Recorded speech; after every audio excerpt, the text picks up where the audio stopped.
Hello Avinash. अरे यार, मुझे तो विश्वास नहीं हो रहा। किसने तेरा ट्रांसफ़र करवा दिया, वो भी इतनी ख़राब जगह में। देख ले ईमानदारी का नतीजा। इसीलिए समझाता था बेटा, थोड़ी दुनियादारी सीख ले। लेन देन और चाटुकारिता के बिना आज इस दुनिया में चैन से नौकरी करना भी नामुमकिन है।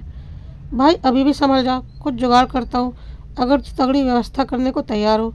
समीर के आवाज़ में छुपा व्यंग और उपहास अविनाश स्पष्ट महसूस कर रहा था। यस सर वाली इस दुनिया में सर मैं आपसे सहमत नहीं हूँ, या नहीं सर आपकी यह योजना कर्मचारियों के हित में नहीं है। कहने वाले अविनाश जैसे कर्मचारी से बॉस का नाराज होना स्वाभाविक था। इसलिए अपनी हाँ में हाँ ना मिला पाने वाले व्यक्ति को मौका मिलते ही उन्होंने ट्रांसफ़र करवा दिया।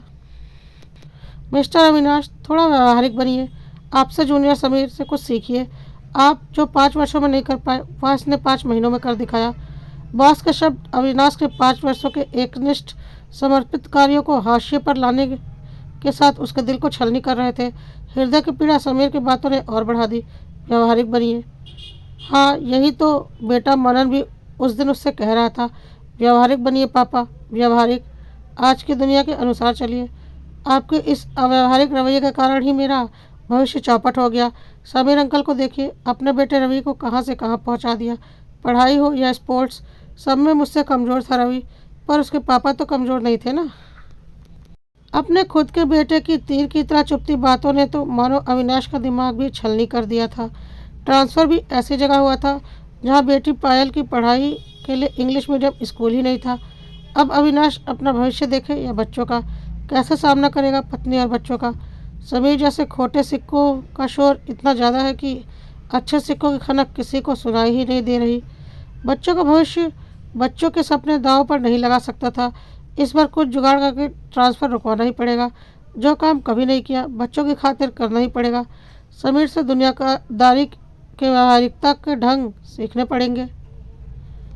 उसके साथ बॉस के घर चढ़ावा लेकर जाता हूँ और जितना बन सकेगा खुशामद करने की कोशिश कर लूँगा। अविनाश की उधेड़-बुन के बीच ही मोबाइल बज उठा। बेटा मनन के हॉस्टल से फ़ोन था। पापा, आपको पता है परीक्षा प्रश्न पत्र आउट धांधली में रवि का नाम आया है।